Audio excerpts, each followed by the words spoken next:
안녕하세요. 정덕장 범사입니다. 강사님들이 원래 7분씩인데 다들 말씀을 잘 하셔가지고 여러분 지루하실 것 같아서 저는 원래 7분을 맞추도록 하겠습니다. 자, 제가 맡은 과목은 감정평가 관계법규거든요.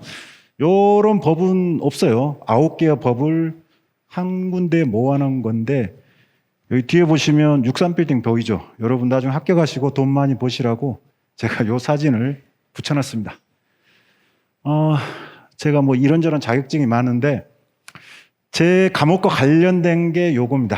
공인중개사 시험 공법하고 공시법 요게 감정평가 관계법규의 4분의 3 정도를 차지합니다.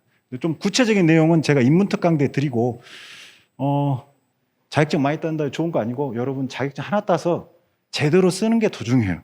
저는 개인사가 있기 때문에 이렇게 한 거고 그리고 혹시 본인이 좀 늦었다 이런 생각 하시는 분들 절대 그런 생각 할 필요 없어요. 요즘에는 노동기가 제1노동기 있고 제2노동기 있잖아요. 늦어도 늦은 게 아니다. 저는 20대 초반부터 직장생활을 해서 10년 하니까 너무 지겹더라고요. 그래서 늦게 합격하셔도 잘 사시는 분들 많으니까 혹시 본인이 좀 늦었다 절대 그런 생각하지 마세요. 그냥 늦은 게 아니다. 자, 우리 시험은 1차하고 2차하고 나눠지는데 여기가 5개, 여기가 3개죠. 전체적인 구도는 이렇습니다. 평가사님 아까 얘기하셨는데 제가 요 구체적인 것은 인문특 강좌 하고 우리 과목은 회계학과 가시법입니다. 결론은 회계학이 가장 어려워요. 저도 회계학을 공부해봤지만 여러분이 회계학을 공부하기 전까지는 이런 생각 하실 거예요. 금방 될 것 같죠? 쉽지 않아요. 물론 수리적 이 관념이 좀 세신 분들이 있어요. 그런 분들은 좀 잘하신 분들인데 일반적으로는 잘 안 돼요. 그리고 시간을 충분히 안 주기 때문에 꽈락 넘기기도 쉽지 않다. 그래서 감정평가 관계법규를 시간을 최소화시켜야 돼요. 그래야만이 회계학이 꽈락이 안 나옵니다. 자, 어찌됐든 간에 이렇게 해서 2차 과목과 연결이 되고요. 여기 9개 법 중에서 2개 법이 보상법규라고 해서 2차 과목과 연결이 됩니다. 구체적인 것은 제가 인문특강 좀 더 설명드리고 여기 합격률이 있는데 꽈락률과 평균이 있는데 감정평가 관계법규 보시면 점수가 평균점이 거의 비슷하죠. 그 다음에 꽈락률도 거의 비슷해요. 원래는 부동산학 원론이 가장 쉬운 과목에 속했는데 올해 갑자기 어려워졌어요. 갑자기. 요렇게 평균과 꽈락률이 비슷하다는 건 어떤 의미일까요? 이 의미는 뭐냐면 기존에 출제된 경향을 유지시켜주고 있다. 요거예요. 그러면 출제된 곳에서 출제해주고 있다. 그리고 패턴도 비슷하게 유지시켜주고 있다. 갑자기 바뀔 수도 있어요. 그러면 갑자기 평균이 10점 팍 떨어질 겁니다. 근데 지금까지는 부동산 관계법규에서는 기존의 그대로 출제 경향을 따라주고 있다. 안 넘어가는데. 7분 넘기면 안 돼요. 자, 객관식 시험은 기본적으로 3가지를 잘 선택하셔야 됩니다. 특히 60점을 넘으면 되는 이러한 절대평가에 있어서는 요걸 잘 구분하셔야 돼요. 찍을 건 뭐예요? 이거는 누구도 못 맞히는 문제입니다. 운으로 맞히지 않으면 맞출 수가 없는 문제예요. 감정평가 관계법규가 감정평가사 시험에서는 쉬운 편에 속하지만 절대 못 맞힐 문제를 냅니다. 이건 뭐예요? 한 번도 안 나온 곳에서 내면은 강사도 못 맞춥니다. 너무 범위가 넓기 때문에. 이런 것들은 굳이 공부할 필요가 없어요. 예.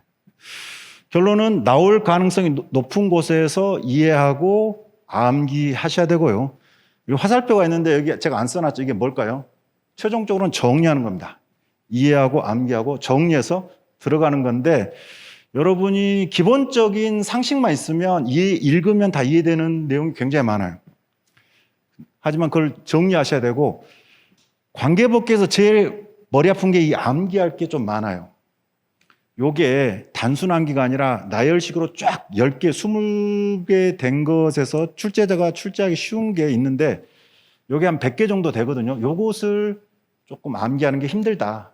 그런데 다른 과목에 비하면 똑같은 투자를 하면은 점수는 제일 잘 나옵니다. 부동산은 언론보다는 뭐 안 나오겠지만은 경제학이나 회계학보다는 또 민법보다는 더 점수가 잘 나옵니다. 다만 시간 투자를 좀 많이 하셔야 돼요.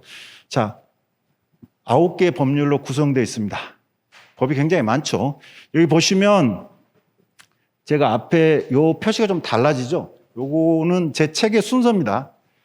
난이도 순서가 거의 비슷합니다. 요 앞에 거부터 어렵고요. 뒤로 갈수록 쉬워지고요. 여기 앞에 3개를 공인중개사에서는 부동산 공법이라고 합니다. 공인중개사에서는 가장 어려운 과목에 속합니다. 요거 보통 꽈락을 넘기면 합격해요. 보통. 근데 우리는 감정평가와 관계법규 자체가 상대적으로 쉬운 과목에 속하기 때문에 그리고 문제를 몇 문제 안 내죠. 너무 법이 많기 때문에. 이제 그러다 보니까 상대적으로는 조금은 공인중개사보다는 출제 범위가 똑같으면서도 좀 좁을 수밖에 없어요. 근데 어찌됐든 간에 요 앞에 3법이 가장 어렵습니다. 3법이 가장 어렵고 여기서는 보통 여기서는 3문제, 한 문제 정도 틀려주셔야 돼요. 다 맞추면 무슨 문제가 발생해요? 여러분 후배가 어려워집니다. 왜? 너무 잘 맞추면 뒤에서 이제 안 나온 것을 너무 많이 하면 힘들어지니까 그 다음에가 여기가 이제 공시법령이라는데 여기서는 전체적으로 한두 문제 정도 틀려주시면 돼요. 여기서는. 그리고 여기 요 법이 있죠. 동산채권담보법. 요거는 우리만 보는 법이에요. 한 문제 나옵니다. 이거는 좀 계륵과 같은 거고. 그리고 여기 요 3개가 우리 시험만 있어요. 다른 데선 전혀 보지 않는 거고 제가 앞에 얘기했지만 요 2개. 요 2개가 2차 과목에 속합니다. 요게요. 자, 그런데 1차는요. 판례 안 나오고요. 조문만 나옵니다. 조문은 어디까지 나오냐? 국회에서 만든 법률하고 시행령까지 나옵니다. 규칙이 나오는 경우도 있지만 거의 대부분은 여기까지 나옵니다. 하지만 분량이 굉장히 많기 때문에 보통 제 책도 900페이지 정도 되거든요. 더 많이 하면은 1000페이지 넘어갑니다. 등기법은 이제 규칙이 대부분 규칙이고 어쨌든 요거는 뭐 임무특 강의 때 좀 설명드리고 제 책만 잠깐 소개하고 끝내겠습니다. 잘 안 보이시죠? 여기 쟤는 시험에 잘 나오는 부분은 제가 별표를 쳐놨고요. 그 다음에 각 문장별로 근거를 다 써놨어요. 법, 시행령, 규칙, 몇 조, 몇 항인가 한 문장당 다 써놨고요. 그 다음에 출제가 여기는 엄청 많이 된 곳이죠. 보시면. 자, 그 다음에 이렇게 중요한 것은 반드시 암기 코드를 만들어 놨습니다. 제가. 요것을 암기를 하셔야 돼요. 그래서 도정용 기지, 도시계 수입 이렇게 암기를 하셔가지고 또 이제 수업 시간에는 PPT로 시각적으로 한 번 더 따로 보고 그래서 문제를 풀어보면은 거의 10초 만에 풉니다. 그리고 뭐 다른 것도 똑같아요. 순모건의 접수 권리자 이런 식으로 하면은 책에서 한번 보고 PPT로 시각적으로 한번 또 보고 그래서 또 여기도 감정평가의 대상도 광양어업권과 자동차 유입재단 이렇게 하면은 또 시각적으로 한번 PPT로 보고 문제도 풀어보면은 광양어업권 자동차 유입재단이죠. 바로 끝나죠. 10초 만에 끝납니다. 자, 어찌됐든 간에 이렇게 해서 여러분이 감정평가 관계법규 7분 지났어요? 안 지났죠? 자, 오늘 하여튼 오셔서 감사드리고 조금 더 자세한 내용은 수업 시간에 더 드리도록 하겠습니다. 감사합니다.